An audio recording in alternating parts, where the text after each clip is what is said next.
All right, we are recording. Welcome to the Hedonistic Way Online Summit. I'm Renee Main, and we are having unadulterated pillow talk with global thought leaders who are kicking ass in life and in business. They're disrupting the status quo and living untypical success. Today, I am in bed with a contemporary spiritual teacher. Anne is the creator of the Mystery School for Women.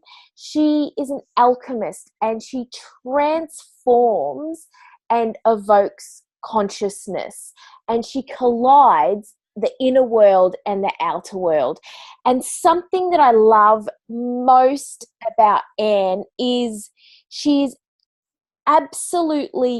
real and she's humble, and the wisdom that she brings is really incredible. So she was the first person that I thought about when I thought, who do I want to interview and get in bed with to have this conversation about spirituality in business? So that is what we're going to discuss today. And welcome to you, Anne. Thank you so much, Renee. What beautiful words to introduce me. I'm humbled by your words, actually. And I cannot wait to be in bed with you right here, right now. It's going to be amazing. I just know it. Beautiful. Thank you. It's I'm excited. I can't wait to hear what comes up and absorb everything that we've got to say. First off, what is your nickname? My nickname? Throughout my life I've been called Annie. Annie.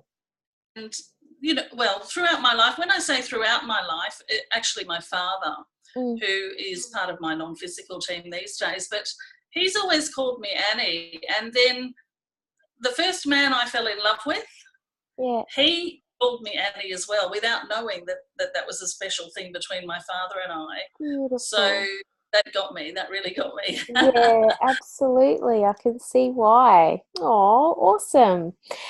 When I think of Annie, I think of the movie Annie, but beyond that, beyond the little girl, it's got that happiness and openness and just, that love and curiosity for the world, so that's what I kind of feel. I love that. And what I actually, I start singing in my head automatically, there's songs from Annie Get Your Gun. Yeah. Because I've moved beyond that little girl into this woman who really goes at life with her guns blaring. And I don't mean in a negative way, but rather a forceful, getting what I want, not taking any prisoners this time, because I did for many years. I compromised and I did for everyone else and neglected self. So that's what it makes me think of is Annie Get Your Gun. It was one of my father's favourite movies as well. So beautiful, isn't that funny? I love that. That's beautiful. So you're a go-getter. That's what's beautiful. Well, I've become a go-getter, but in a really flowing kind of way, not that hustle that we often hear about and talk about. That's not me at all. I'm actually lazy, and I'm proud of that fact right now, because I now know what it really means. I used to beat myself up for being lazy. I used to say, I'm lazy, I've got to pull myself together, I've got to get out there and do what has to be done. But what I've learnt is that, no, that's actually not true. Things come easier when you're not out there fighting for it, struggling for it, wanting it, but just step into it.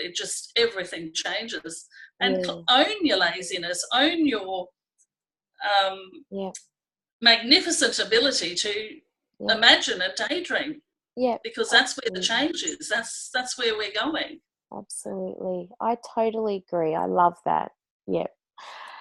Tell me, I want to know what's on your bedside table. on this one over here where I'm sitting, I've got my glass of water, and I was saying to you, Renee, just earlier, if you're going to drink water, you might as well do it in a classy fashion. So I have my water always beside my bed. I'll just have a sip. Some family photos over here, and over here I have a couple of pictures of favourite pictures of mine. So myself and my three sisters in our little pyjama sets when we were young girls, all looking similar. You know, Mum used to dress us all up similar back in the day. Yes. And my favourite painting, which I purchased with some money shortly after my divorce, it was my own little claim to freedom, so to speak. After my divorce, I got we'd sold our house, and I got some money, and I bought this painting. I invested in this painting, and it was really the first big purchase that I made by myself, for myself, really in my entire life. Yeah, love it. At that point, everything I'd done before, purchasing houses, purchasing cars and things, had been done either in partnership or with the help of my family. So it was my present to myself to say, girl, this is now your time, and it's time to start looking after yourself, putting yourself first, of course with children right alongside, and doing what you want to do, living the kind of life that you know is available to you, instead of schooling. Absolutely. That's awesome. And of course I always have my journal on my table as well. So yeah, me too. It's never far behind. Tell me what's turning you on at the moment. What's turning me on? It's quite funny actually, because what's turning me on is journaling, right? Now I do my journaling a little bit different than some people, and I do it in a way to create my reality. So I use it as a tool to write my words into reality, or write my creation into reality. So I write about what I choose to know, what I choose to believe, who I am, and I write things about I now receive love with ease, and I just make up the rest of the sentence. So I write, I now receive love, or I now receive money, or I now receive whatever it is that I'm looking to receive at the time. I now receive love with ease, and I am so happy. I now receive love with ease, and I am in a committed relationship. I now receive love with ease, and we go on holidays together. And so I create that through my journaling. So I actually like to call it writing your creation into reality, as opposed to journaling, because journaling traditionally is just letting your thoughts out on paper, whereas I use it as a creation tool. Yeah. No, I love that. And something that, I mean, you and I have spoken about this before, but something that you and I think are really aligned in is that, the more you look back, the more stuff that's going to be there. And what I love about what you were just saying is you're not going back. You're accepting, okay, this is where I am, but I'm consciously creating my future. And you're moving into that feeling state and into that being state, rather than constantly trying to heal all the crap that's back there, or trying to change it or accept it or let it go or surrender it or whatever. Or anything with it. That's exactly right. So we can either create from our memory or from our imagination.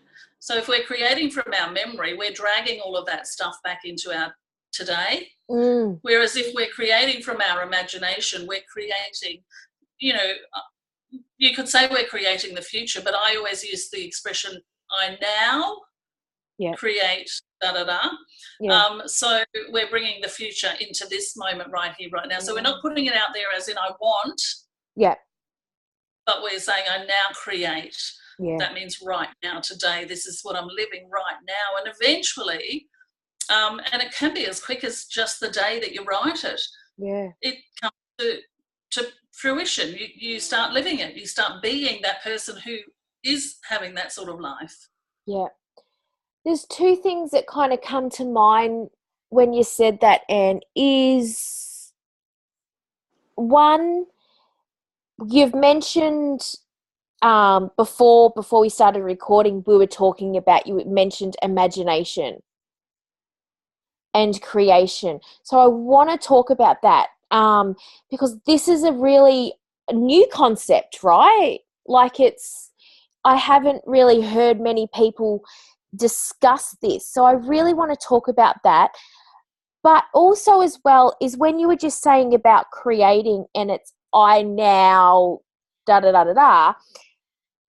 And instead of I want, I wish for, I whatever, tell me, there's so much bloody information about how to manifest and affirmations and all of this kind of stuff. And sometimes I go, I wish for, I want, and I'm going, I don't know, like what is right, what is wrong, so what's your thought around that? Well, all of those things are great, and they're not wrong, and they're not right. They, what we have to start doing, what we really have to start doing is to be tapping into our own awareness, our own guidance, and saying, well, at the stage of my development, what's the best thing for me to do right now in order to move forward? Because prior to doing it the way that I now do it, which is no wanting, no wishing, no hoping, no projecting it into the future, prior to recognizing that I'd moved beyond that, I was doing this thing. I was wanting, and I was looking, everything I was creating was being created at some time in the future. In other words, I couldn't have it right now. So it took me a period of time to get that recognition. This is what growth is. Affirmations are brilliant right back when you're first starting. I still do affirmations, but I do them differently now.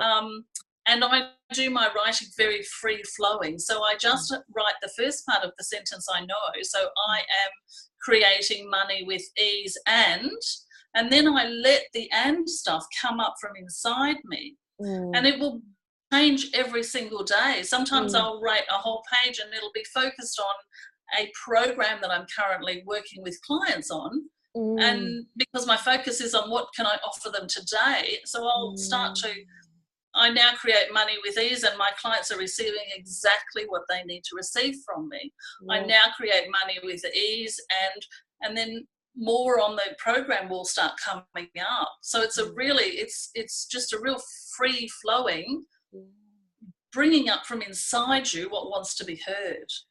As opposed to the problem with affirmations and things like that is that we all go out, we seek other people's affirmation and start using it ourselves. That's right. That's right. Whatever spiritual leader is floating about with whatever, we just copy and paste that into our own reality. I really dig that distinction that you made there about there's no right or wrong, or they're both not right, not wrong, and vice versa, whatever. But the distinction is recognizing where you are on your journey. And so if I now seems, if you're not feeling that, then they can reach for something else that is Absolutely. aligned with their current reality. Yes. That is a beautiful, that gives me a heart on. That's exciting. Yeah. And that's how I feel about this next level that I've now stepped into with regards to writing my creation into reality. Every single day I do this, by the way. I spend more time doing this writing than I do doing my work. Right. And yet I'm making more money than I've made in my business ever before. Because you step into this place where it is absolutely true that you attract at your vibrational level. Absolutely. And you step into this place where clients are coming to me. I'm not chasing anymore. Money's coming to me. I'm not chasing anymore. Everything else is coming to me. You know, literally, I think I expressed the other day in my journaling, it came to me that I now create money with ease, and I give myself a pamper session every week. So I decided that every week I was going to have 1 week a massage, the next week my Bowen therapy, which I have every month. Another week I'd have something else, and maybe another week I'd have a facial. So that's the 4 weeks of the month. And literally within days, I have received, so I've got my Bowen therapy booked already because that's the way it is, but I received an invitation for free tickets to a movie that hasn't been released yet. So you know, that's my first one. And then just yesterday I received an email with a teacher training or a training for this particular procedure that I love, called raindrop technique, at a really discounted price, because they're teaching other people how to do at the next level. So these people know already how to do it. They're not beginners, but they're moving to the next level. So I was just like, oh my God, this will fill in this week, and then next week I've got my Bowen. So that's that. So I'm already doing this. Something else. It just magically started to happen. So tell me about that. I want to know more about that, and maybe it does then tie back into the imagination that you were talking about before. So you've spoken about journaling and how you journal that, and you spend more time journaling now than really doing. That hasn't always been the case for you. So what was the change? What was the shift in consciousness? Like, what has to happen in our mind, body, spirit for us to bring this in? This is a great question, Renee. So thank you for picking up on the need for the question.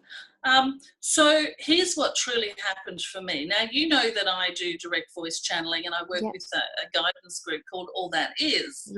And I invoke them, they speak through my voice. The actual truth of that is that I've stepped into embodying that energy. So it's not separate from me, right? Now, this is true for everybody. We all have our physical, and then we have our non-physical aspects, so our soul, our higher self, our higher self's higher self, and so on, all the way back to the one soul, or the source, or some people might call that God. I certainly do, and I'm not ashamed to admit it. It's God to me in my own, when I'm talking to myself about it, I speak to God. So the thing is, and we say it all the time, you are the physical manifestation of source energy. Or another way to express it is, you are the physical manifestation of the universe, or the physical manifestation of God, right? When you truly know that, everything changes. And so through all of the work that I've been doing for so many years, you know, working, pushing to get to this place where it becomes easy, I finally allowed myself to know that as true. Now, I don't know it in every moment. Don't get me wrong. I'm a being. I have bad days. I have moments, lots of moments, where I doubt myself and these sorts of things. But if everyone on this planet would simply start to know themselves as that, in other words, stop beating themselves up for needing to be better, for needing to be more, for needing to have more, for needing to do more, or anything at all, just accept themselves as they are right now in this moment, a lot of things would change on this planet if we could all just do that. In other words, fall in love with ourselves, take responsibility for ourselves, know that we're the creator of our reality. Because if we're the physical manifestation of source energy, who we always say, you know, the universe provides, and we ask the universe for what we want. When we recognize that we're actually asking that of ourselves, and then we allow ourselves to have it, everything changes. And that's what came through me and I started to do this journaling in this way, because I was stepping into this place of knowing myself as the physical manifestation of all that is, which means that I'm the creator of my reality in its truest sense. We talk about that. I mean, hundreds and hundreds of teachers talk about that we're the creator of our reality. But I don't think we really get it until we get it. Yeah, exactly. And but I think as well is for a long time we're taught or we're made to believe that this connection to source, to spirit, to our higher self, even the term our oversoul, it's all outside of us. Separation. Yeah, and the thing is like what I've been playing with, like, and we even actually haven't talked about this before. So this is really exciting, because I've been thinking about separation as well, and how we sometimes mourn separation, but in actual fact, it's just our attachment to the separation, because there is no separation. Does that make sense? Exactly. It's our, you know, we kind of come into the world and then we get trained to be disempowered. We're trained to give our power away. So we give our responsibility to other people's. We've got to be willing to be self-responsible, 100% self-responsible. Yes. And then, I mean, truly, as you start to know that there is nothing outside of you, everything that exists is a physical manifestation of all that is. Yes. And so are you. And that's really that's within us. That is within us now in this physical body. Exactly. We are the physical manifestation of all that is. Yeah. I was talking to my guides the other day. I was talking to my guides the other day, and the expression that they use with me is that we're a ball of light. We're a ball of light. This is our reality, a ball of light. Yeah. And where we wear a physical body, a ball of light that's wearing a physical body. Yeah. And that ball of light is attached to all the other light. Yes, absolutely. Yeah. Yeah. But when you get that you are, and you know, when I'm channeling, or even when I'm just talking to my clients, we constantly say 3-4 times a conversation, you are the physical manifestation of all that is. And as such, you are the most powerful being that is here. Therefore, you can create your reality exactly as you want it. Now, there are things that you have to do in order to get to that. Because if you're a bad person, in other words, if you're someone who goes around murdering people, you'll never get to that place. Yeah. Because it doesn't come from the right frequency. Yeah. So your job is to raise your vibrational frequency, to do what you need to raise your vibrational frequency. By the way, I'm saying your job is to, if you choose. Yes. Free will, right? Not everybody does. Yeah. To raise your vibrational frequency, to always mind your own vibration, make it so strong that no matter where you go, everyone around you either comes up to match you, or isn't there in your presence. Yes. Yeah. So, and this is how we serve our purpose. We get into our highest vibration. We do whatever the hell we're doing, like whatever service we offer, or even as a teacher teaching at a school, we're in our highest vibration. We walk into the school in that vibration, and those around us are transformed by our frequency. Yeah. That's what it's all about. To be in service is to be in your highest frequency, doing what you're called to do. I follow now, every day, all day, I follow the guidance of my soul. What would you have me do now? Or wake up in the morning and say, what are we going to do today? And I follow that guidance. Yeah, and absolutely. it takes me places and into adventures that that I couldn't dream up, you know. So when you connect into all that is, and you mentioned before that everyone has access to this, and the embodiment of it, how does one, so all that is separate to your higher self? Well, see, they're not separate at all. Here's the thing, we make up all these names. Yeah. And that's part of the imagination, and there's nothing wrong with that. And we used to do things differently. We've evolved. So my understanding is that, we're a ball of light that is dressed in a physical body. Yep. Ball of light is connected to all other light. So we can call it our higher self, we can call it our soul, we can call it God, we can call it source energy. I even sometimes say that we are the physical we are the physical manifestation of our Akashic record. Isn't that powerful? Because, people go to have their Akashic record read so that they can learn what's going to happen for them. So they're giving their power away again to something called the Akashic records. Yes. But we're the physical manifestation of that record.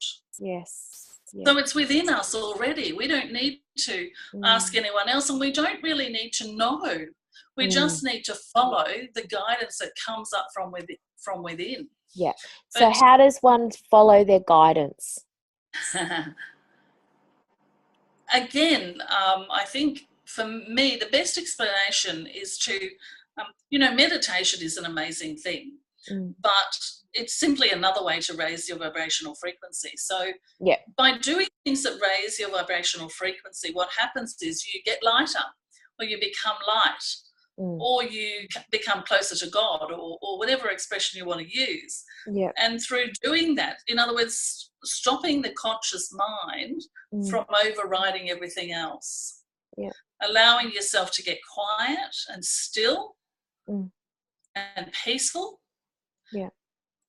And from that place, you can hear the voice of your inner self, or your expanded self, or your bigger self, whatever you want to call it. These are just words. They mean nothing to the non-physical. Yes. And that's it. That's what I was saying, is we want a logical explanation as to what it's called, where are we in the chain, all of these things. Well, am I at, and where do I need to go to next? What's the next level up for me to strive to get to? Just like school, been educated very well on how things are supposed to be done. Yes. And that's it. But it's just, it really is just, I think, probably reminding yourself that, and just kind of smiling and nodding, going, that your logical mind cannot understand ever that there are no labels, and you can call it whatever you like in your shell, but it means nothing, when that's embodied. So Renee, when I first started, when I first had this experience where I was hearing this voice, and it was telling me that it wanted to use my voice, my throat, and again, I'm saying it and them and they, but it's not separate. They're just simply the words that we have to use to have a conversation. So when I was becoming aware that this was going to happen for me, that I was going to be able to voice a stream of consciousness group. Besides it being scary as fuck, as you can imagine, excuse my French, people were constantly saying to me, what's its name? Who are you channeling? And I'm like, well, they just said we are all that is, all that was and all that ever will be. That's actually how they first introduced themselves. We are all that is, all that was, and all that ever will be. Right? And so I'd say, well, they said this. Oh, yeah, but what's their name? Oh, yeah, but what's their name? Because we've got people who channel archangels, and people who channel the Pleiadians, and people who channel Jesus, who's my homeboy. I love him, but not in a religious way. Yes. Right? Yes. people who channel this and that. Now, I had a very, very highly tuned psychic say to me, I think I know who it is. And she said a name, right? And I had this very physical reaction to that, like I was going to be sick, but at the same time I had like ripples of goosebumps up and down my body. Very physical reaction to it.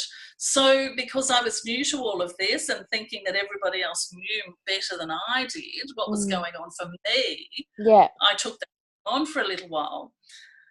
But what I understand is that the energy that was known as that name in another age was part of the stream. So that was Seth, by the way. So Seth came through Jane Roberts in the 60s, I think, and 70s. Okay. But there's a belief within her followers that Seth would never come through again. So that put me off, because I was like, oh, well, I'm not going to confront that. I'm not going to suggest that I'm channeling Seth, because I didn't know.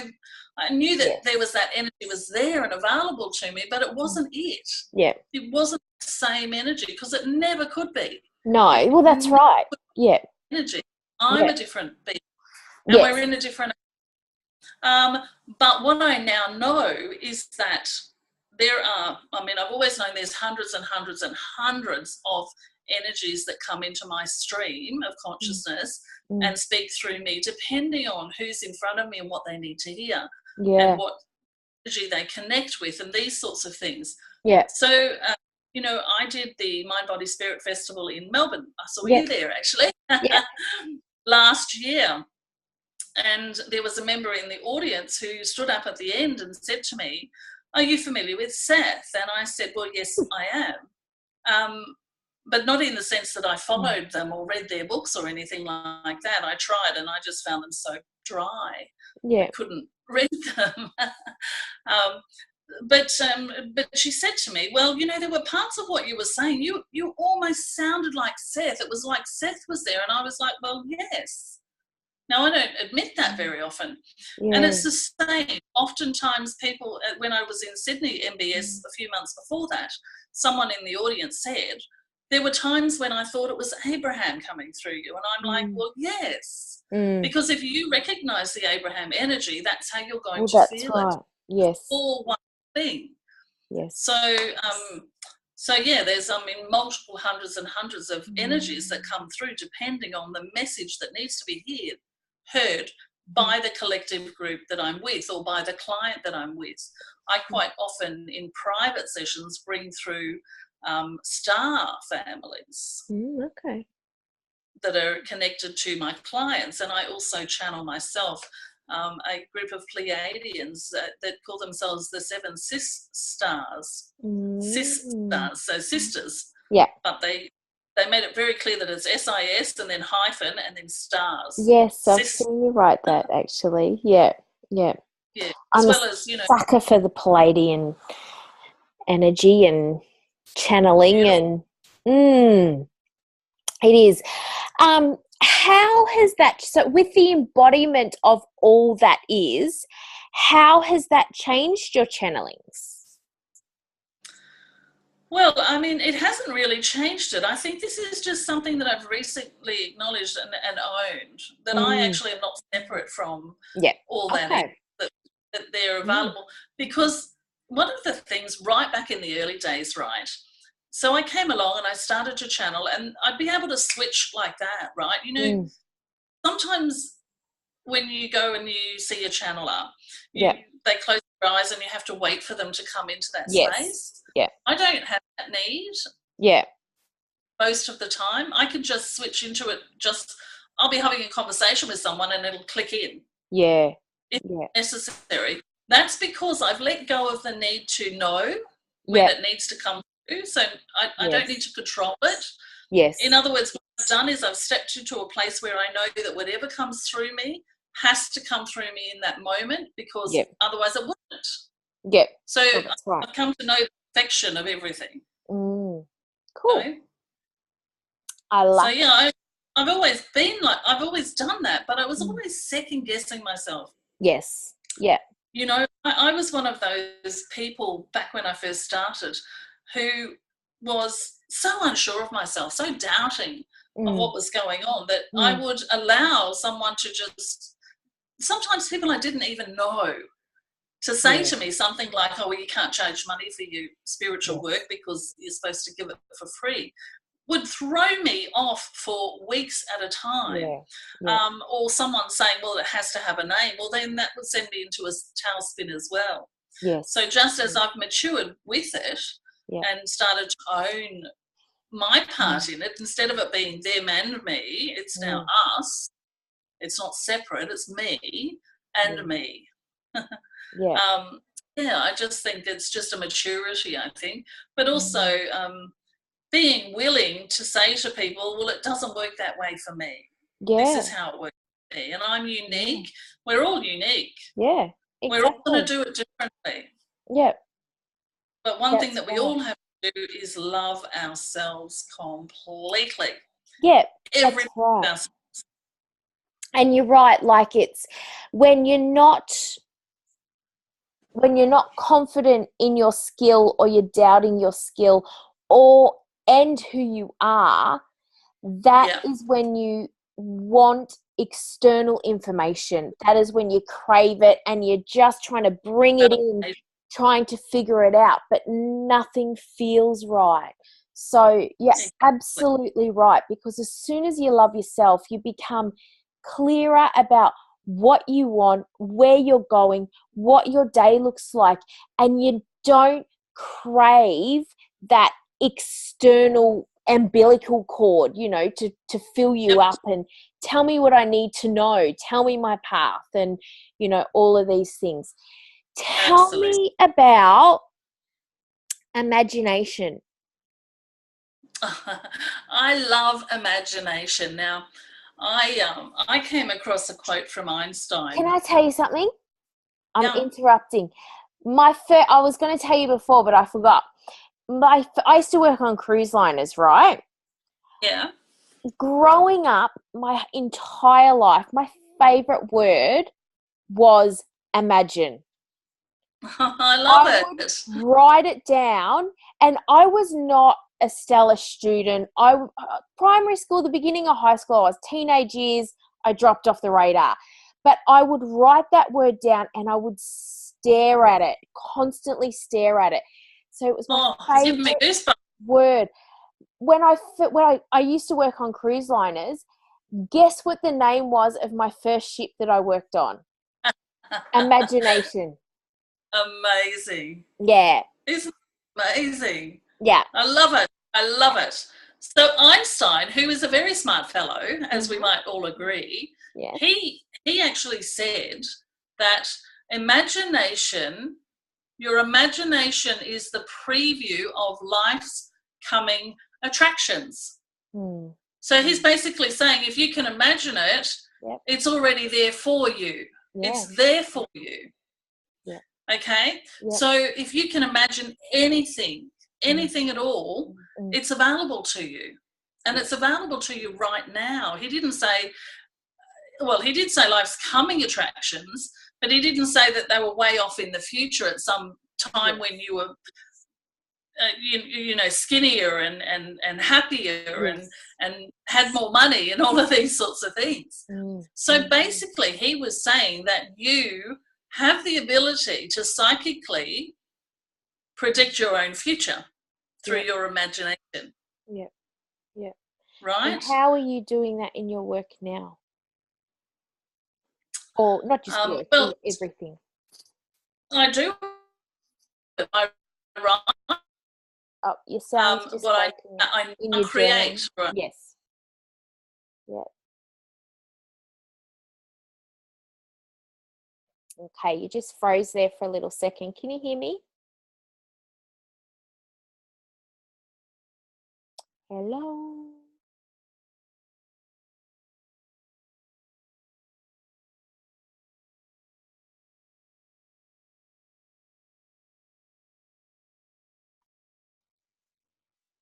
Alrighty, we're back.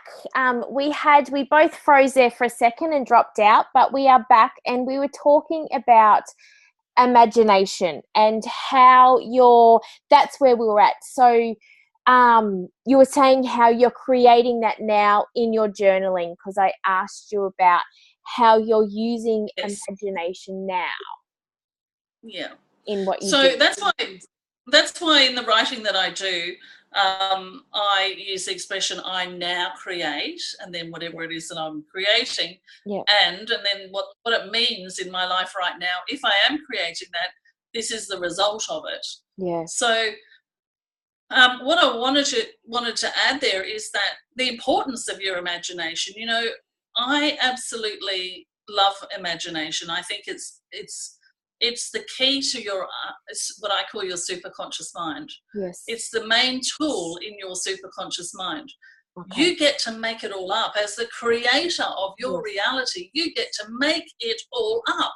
Yes. And you do that through your imagination, deciding, okay, well, what might be fun?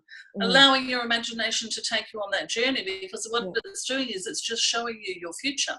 Yes. So we're in my bed here right now, and I was just saying that I spend a lot of time in bed, not sleeping, and not doing those other things that you do in bed, not nearly enough as you'd like to, but every Saturday and Sunday, if not both, then one of those days, you know, I'll get up and do the necessary things and drink some water. And then I'll come back to bed on purpose to do nothing more but to lie here in a semi-awake state and allow my imagination to take me on a journey. So I start imagining what life could be like. I start seeing what programs I might create to working with clients, seeing all manner of things, you know, the house that I'm going to move into next, and the car that I'm going to buy next, and just allowing myself to imagine and to daydream. I love a good daydream. I think that's also a very important part of our day. Yeah. Moving away from that hustle, having to work hard. Hustle's not a bad thing when you do it in alignment with flow. Yes. But when you're doing it to get somewhere that you think you need to be, because otherwise your life will be incomplete, it's not a good energy to be in. No. So, and it doesn't feel nice when you're in it either. No, that's right. I mean, you know, we have burnout and all of those sorts of very human conditions. We really need to transcend those things now. We need to step into this place of, if I'm the physical manifestation of all that is, and I know I am, and that means that I'm the creator of my reality, what do I want it to look like? I mean, who's going to sit there and say, well, I want to be working 16 hours a day? Who's going to say that, you know? So I don't. I've done this like flip. I've always not spent a lot of time doing things in my business, but the result of that wasn't very good, right? Because I wasn't getting what I wanted financially and satisfactorily and all of those things. Yeah. But what I've really been able to now do is to take the way that I want to do business, which is I want to imagine, I want to dream, I want to create from this place of what's possible. Yeah. And I want it to flow easily. I want it to be easy. That's why I use the word with ease in all of my writing as well. Yeah. I want it to be easy. I want it to flow. I don't want to be fighting for it. Yeah. I want to have an idea. And look, this is the true law of attraction. It's actually the law of creation for me. But the way they express it is, you know, lots of teachers teaching the law of attraction. You ask, it is given, and then you receive. There's only 3 steps to it, right? Yeah. You ask, and you ask by your writing, you ask by your imagination, you ask by dreaming of what's possible, you ask by seeing something and wanting it, right? Having an experience and wanting something around that experience, or wanting something opposite to that experience. These are all the ways that we ask. Then it's given. That's actually an absolute truth. It is given to you. Yeah. Yeah. Problem is that we don't trust that, because we don't know that we're the creator of our reality, that we don't know that every single time we ask for anything, all of our non-physical aspects come charging at us, holding it out. saying, here it is, you asked, here it is, here it is. Yeah. How else can I be of service to you? Yeah. Yeah. You know? Almost like in that movie, The Secret, when the genie's there and he says, how may I serve you? This is the other aspects of you. They're doing this every single time you ask. They're saying, here it is. What else? What else? What else? Yeah. Problem is that because we don't love ourselves and we don't know ourselves in our full power, we don't allow ourselves to live. Yes. Yeah. Absolutely. So we reject it. You know, someone will come along and say, what about if I buy you that brand new car that you want? And we'll say, no, you can't do that. What will I then owe you? Yes. You know what I mean? Yeah. We get into all of that stuff from our history and our memory. Yes. And that's the distinction between, as soon as we bring memory into it, then like it distorts and the water becomes murky. So and that's when it adjusts our frequency, and our frequency changes, I guess. Exactly. I think this problem right now in humanity is that we create from our memory, not from our imagination. So if we could flick that switch, it would make a big difference. Absolutely. Now, and you have a very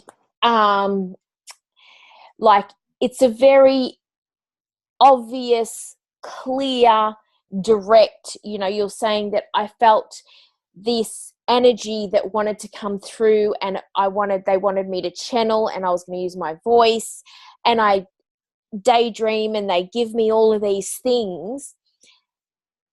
That for a lot of people would go, I can't do that. And I know that you honestly, wholeheartedly know and trust that this is accessible to everybody. And this is why I wanted to get you on, is because that's something that I love about the hedonistic way, is because we are all born with this. And it is our birthright. But for a lot of people, they're going, how am I going to channel all these people? And what do I do when they do? What does that look like? And that just seems too extreme for them. But we're going, this is available to you. You can access this infinite internal intelligence. What do you say to that? First of all, I say I absolutely understand where you're coming from, because, I mean, I started at the beginning too, you see. Yeah. And I had this experience because I was down on my knees, literally eat, pray, love style, in the bathroom, down on my knees, a mess, begging for help. Begging for help. Oh, it's bringing up emotion. My life was absolute crap. It was in the toilet. Everything was going wrong, and it had been for a long, long time. So I know where you are, and I, as often as I can, remind myself of that, because I don't ever want to be someone who doesn't get that it's not easy for everybody. It's not easy for me either. It's not easy for anyone. It's a matter of choice. So what I would say as a very first step is to, right now, here with me and with Renee here right now, just decide that you are going to start trusting, and here's the kicker, not trusting them or that or something else, but trusting yourself. Okay? So self-love, self-responsibility, self-trust, all of these self-type things, self-awareness, all of these self things are so, so important in this journey. We have to be self-aware. So we have to be aware when we're talking shit or when we're talking truth, right? So we have to be aware that our body will tell us when we're not being truthful, absolutely all the time. Our body will tell us everything it needs for us to do for it in order to be healthy and happy and all of these things. So start trusting yourself. bring your hand to your heart right now and just commit to do that. I'm going to start trusting myself. I'm going to stop looking outside of me for the answers to everything that I need. I'm the only one that exists, really. Believe me about that. I'm the only one that exists. So if I'm seeking the answer outside of me, they're only going to give me what they can pick up from within me. So why not just go to the source and trust myself? And that's not to say that you can't seek outside, of course. It's always good to have people to talk to. Renee, you and I do it every now and then. We jump on and we're, blah, blah, blah. This is what's going on. And we do that kind of mastermindy thing. Yeah. And it's good to have healers and those sorts of things. Any help that you need. Part of loving yourself is saying, okay, come at me. I'm going to receive that. Yes. From other people, because those other people are simply another aspect of you. Yes. So choose, decide, commit to trust yourself, to love yourself, to be yourself, to be authentic, and not in the way that so many marketers talk about being authentic, but rather just being yourself, however you are, whoever you are, whatever you're being, in only this moment, because the next moment you might be different. Absolutely. So in the next moment, authentically, you be that different being. Yes. Yeah. Absolutely. Exactly. So I don't know how practical that is. If I want to go into the practical part of it, I would simply say, find time every single day. Only 10 minutes is necessary. But do more if you want to. If you find it hard, do more, as they say. To shut down, to just get quiet. I actually, sometimes when I'm in my meditation, I actually say, shh. I'm talking to my brain, shut up, shh. And I have that, and that's when my guides can come through, because that usually happens when they want to tell me something in particular, or when there's a part of me that wants to tell me something that I'm not hearing. Yes. So get into it, some sort of meditation practice, or just getting quiet. Maybe you find something to chant, or maybe you, like myself, one of my favourite things was I like to think that part of my mission here is to create peace. My mission statement is world peace through inner peace, one person at a time. My responsibility as Anne is to help people find inner peace. World peace is the responsibility of those larger aspects of me, right? So it starts with one person at a time, and of course that started with me. So I would just simply, as I breathed in, I would breathe in peace, or just imagine the word peace coming in, and then as I breathed out, I imagined the word peace going out into the world. So I was giving and receiving. Yes. Whatever word you tap into, love, peace, happiness, whatever it is, just chant that as you're just being quiet. Just keep your mind busy with that one word, just to give yourself some peace and some quiet to start to be able to hear that inner voice. Now, you might not hear it like you're hearing my voice right now, right? And that's why journaling is fabulous. So after you do your meditation, grab a piece of paper and a pen and start writing. And I know that there's someone sitting there right now, there's a couple of you actually, saying, but what am I going to write? I don't write, I'm not a writer. What am I supposed to write? Here's what you do, okay? You start writing. I don't know what I'm going to write today. I wonder what I'm going to write. I wonder what's going to come out. Eventually, something new will come out. Something will come out from inside you, and you'll just start writing that. And that's the way that you can listen to that inner voice. Exactly. And that's, I love that. That's rocking my world, because that, again, is acknowledging where you're at, recognizing where you're at, and owning that. I don't know where you're like, I don't know what I'm going to write. Like own where you're at. That's when I first started meditating. My whole life had issues sleeping. I've always had crazy out there dreams. I remember my dreams, not always, but frequently. And slowing down my mind, it was always on, even before I was in business. Like, it's always been on. And so I taught myself how to slow down. And how I first started, probably 20 years ago, I said to myself, I'd lay there and I go, I wonder what my next thought is going to be. And then that allowed me time and space of stillness. And then I could build on that. But it starts with acknowledging, I can't slow my mind down. There's too many thoughts. Oh my God. To, I wonder what my next thought's going to be, So I love what you say there. Either like, shh, or start off with owning where you're at. Yeah, no, absolutely. And that's so important, because that's part of the self-awareness, and it's again a part of that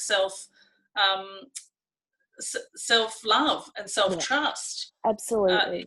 All of that stuff. And again, I can't say often enough that it all starts with you accepting, self-acceptance, accepting yourself for who you are, trusting that you know what you're doing, loving who you are in each moment, even if it doesn't look like the you that you want to be in the world. Yeah. Because if one thing that I do know that's an absolute truth for me as well is that whatever's happening for you right now is supposed to be happening. Yes. Because if it wasn't supposed to be happening, it wouldn't be happening. That's how perfect the universe is.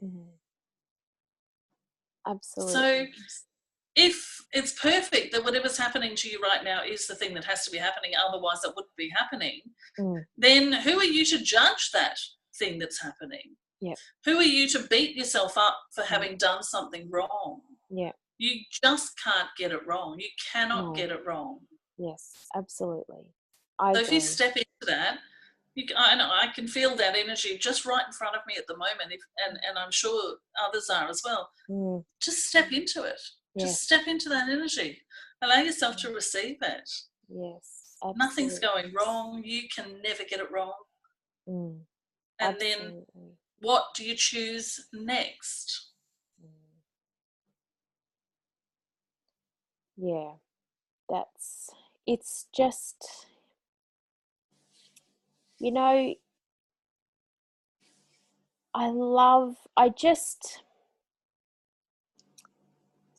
I'm getting emotional. I just feel so blessed and so grateful that we have you and me, and everyone that I've selected a part of this summit. It's this beautiful thread, and where we just, it feels like the most honorable, self-loving way to not just run a business, but to live life, and I love that it feels like the most realistic way. I feel like we've been told to not daydream. You're like, daydreaming was a bad thing. Imagination was a bad thing. You've done something wrong. Or, even in the spiritual world and in the personal growth and in all of this, in so many different areas and genres of our life, it's always, being made to feel like it's that doubt. And so it's really about going, you know what, those days where you do feel doubt, step into that. And that's beautiful. And that's absolutely, it's a beautiful, I read this quote yesterday, and actually it was given to me by, shared with me by one of my friends, I'm going to get it wrong, but it's something about how courage is the resistance towards fear. It's not the absence of fear. Yes. And I kind of went, what? But then I read it again and I went, yes. Like, it's not in the absence of fear, it's stepping into it, and it's the resistance you know, towards that. And that was by Mark Twain. Yeah, right. Yeah. Another fellow. Pardon? Another smart fellow. Yeah, exactly. And that's it. And I just, you know, and when you were talking about Einstein before, like, man, these dudes, you know, like, were around long before us. And I just go, their wisdom, my gosh, like, it feels like they were saying all of these things and their quotes kind of fly around all the time, but I don't feel like they've been truly embodied. And I feel like that's what we're doing.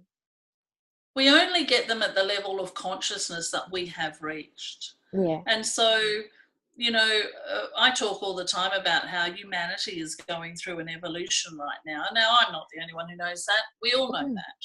Yeah. But it's a spiritual evolution. Yes. It's a spiritual evolution. And I wanted to go back to something that you said. It was about our no, I can't pull it back. So it obviously didn't need to be said. Yeah. Beautiful. I love that. Something, I want to wrap it up. But something that I feel like I'm stating. What's that? Sorry? That already I'm having so much fun. I know. That's it. All day. Yes. I know. It's seriously, like, it is the best way to spend your day, like having these juicy conversations. Oh, it rocks my world. It really does. It feels like, I'm going to state the obvious, but I'm going to say it anyway, is this level of thinking and everything that we've discussed in this chat is, how does this affect people's, and it's not even just business, it's careers, right? It's everything. But how does this affect or change or transform or transmute their business? I love it because it, you know how I just said there was something that I wanted to pick up on. You just brought it back because it was around that. You said something that separated life and business, and I thought, no, we've got to change that. Yes. You see, our business is us. This is moving forward. You have to be your business. In other words, you have to align your energy with who you wish to be in the world and who you truly are in the world. In other words, bringing in all of those parts, being the most powerful creator self. Yeah. And from that place, whatever you do to serve the world. So we have to be in alignment with our service. Absolutely. And do that in whatever way we are here to do, whatever way that our soul says, today do this. Yeah. So when I talk about raising your vibrational frequency and then minding your own vibration and then taking it into the world with you, when you do that, when you're in alignment with your service or your soul purpose, and you raise your vibration and you follow your soul's guidance and you take yourself wherever you go, because you cannot not take yourself, and you're in your highest vibration, then whatever you are doing is serving your purpose. Absolutely. Or is serving the thing that you came here to play a part in, or the change that you came to be. Yeah, definitely.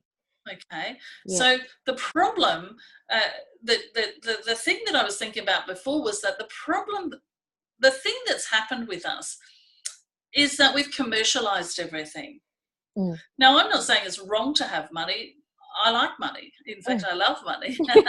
In fact, I spend time in my journal every single day talking about how I create it and how I share it and all of those sorts of things, because as you step into these frequencies, it's not about just creating it for me. It's about creating it for everybody on the planet.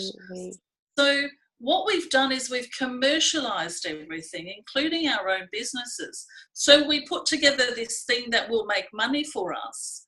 Instead of putting us into it, we put cleverness into it. I agree. Or whatever we think that is needed by someone else, and these sorts of things. And then we put prices on things.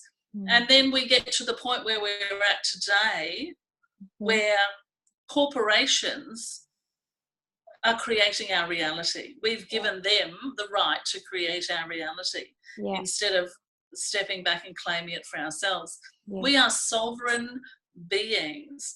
And when you step into the sovereign frequency, you become the creator of your reality. You start to create life the way that you want to create it. You start to create the life that you came here to live with the gifts that you came here to give. We all have these gifts, and when we step into owning them, you know, we can read each other's minds. We know what everybody wants. We know how to do our service. We know how to parent our children. We know how to educate our children. We know everything that we need to know. It's just inside us. So we have to just allow that to come out. Yeah, absolutely. I don't know if I addressed your question then, but I think I did. Yeah, definitely. And something that I really loved how you didn't you didn't say it, but it's how it landed on me is, or for me, whatever, is, you know, before we were talking about the embodiment of spirit, and realizing that as soon as you realize that you are God and you are the universe and you embody that within, and your business is exactly the same, right? Yes, it's not separate. It's not separate from you. No. Not in this stage. It was in the past. Yeah, absolutely. But not now. Created from alignment with who you are. Exactly. I absolutely wholeheartedly agree. And on my vision is, you know, to cross-pollinate life and business, so they seamlessly flow together. Who I am on stage is the exact same as who I am off stage. That's true authenticity, and that's what I'm talking about. My business is not separate from my life. So that means that sometimes at 10 o'clock at night, I'll be on a phone call with a client because it works for me. It's got nothing to do with having to fit it into a box that's called business hours. I have very strong boundaries. Yeah, exactly. That's exactly right. I agree. And that's another thing that some people pick me up on, is saying, oh, you need to have stronger boundaries. You shouldn't be working with clients at 10 o'clock. Well, no, I do that because it feels good to do that, because that works for me. I can do my business whatever way I want. I'm currently running a program. There is no format to it. There are classes that I'm teaching, and they'll land there when they land there, and it'll be the perfect timing for everyone, because I trust that it will be the perfect timing, that if I'm listening to my soul will tell me that they're ready for this next step, and I'll deliver it to them. This has been hard for some of them in the course. Because they come from that formal place where they're building their businesses. Well, on the first week we do this, and then the second week we do this, and then the third week. It's not like that anymore. It's breaking out of that old paradigm and making that shift, isn't it? I actually wrote a poem about this, and I delivered it at the last jam, and it's called Numbers, and it begins with escaping the 9 to 5. You can take the girl out of the 9 to 5, but it takes a lifetime to take the 9 to 5 out of a person. We are so well trained. Yeah, absolutely. Just, you know, so much just in this discussion, it's just going, we are such creatures of habits, aren't we? Like, it's just, I think about our schooling. I think about, gosh, you know, this box. I was just saying to my son this morning, he was wishing school away. How many more years of school have I got, Mum? And I said, darling, you do realise that when you start work, that you have to have lunch when you're told to Yeah. by the person who tells you what time to come and start and what time you can finish. Yeah. And I said, and by the way, it's far more hours than school. And I was telling him all these things, right? But yeah, and I was thinking about that, the box that we put around our businesses. Yeah. My business is my life. My life Absolutely. and my business are one and the same. Yeah. And I'm no different in my life than I am in my business. Now, Yes. it's not always this way. It hasn't been this way, but it's becoming more and more and more this way, yes, until it gets to a point where, and this is when I made that point a moment ago about not the authenticity of marketing, but true authenticity. That's when we also step into our sovereignty. We know ourselves as enough. So therefore, I don't need to hide anything from you. No, exactly. That's right. There's nowhere to hide, but at the same time, you actually don't need anywhere to hide, and you're absolutely okay with that. And I just feel like this year I have stepped into that. Like, I feel like I've been, of course, building up to it, as we all are, but far out this year, it's landed, and I've stepped out in ways that I never thought, I thought possible, but I wouldn't have seen them coming. Not at all. Yeah. Not at all. And I feel exactly the same way. This year is huge. I see a real, I have a little bit of a psychic ability, as we all do. Yes. But I really am seeing this year as the time that those of us who have started to step into these sorts of things get loud about it. Yes. Actually start from this space, from this beautiful and what you're doing here is a part of that. What you're doing here with these interviews is saying, hey, look at the way other people are doing it, and start imagining that this might be possible for you. This easefulness, this flow that we're supposed to be living in. This real flow that life is supposed to be. It's not supposed to be hard. No. It is not supposed to be hard. No, it's not at all. And I'm so grateful that you are a part of this world and my world. Every time we connect, my heart just goes and expands. And you are a gift to this world. So and thank the world you. Is Absolutely. I'm going to put, for everyone watching, I'm going to put all Anne's details underneath this video, and Anne and I, we can even chat about possibly having a Q&A. So once this goes live, we can organise a Q&A, and and we can answer any questions. But I will put links underneath this video to the Mystery School, to Anne's got a fabulous Facebook group. She's got a great community, or even if you want to talk to her directly about any consciousness work and accessing your own level, I want to say super consciousness. Why do I want to say super consciousness? Because that's what I call it. Oh, do you? Oh, well, there you go. But if you include too. If you include my website, then the viewers might, if they feel to, there's a 5-day free training called Go Direct with Your Guides. Cool. So that might be the beginning of you starting to connect in with that inner part of yourself. Whether you call it guides or not, that's just the name I put on it. It's a free 5-day course. There's a sacred healing in there and a guided meditation to meet your guides. Beautiful. You'll love it. Beautiful. Awesome. Thank you so much, Annie. I really appreciate it. Thank you.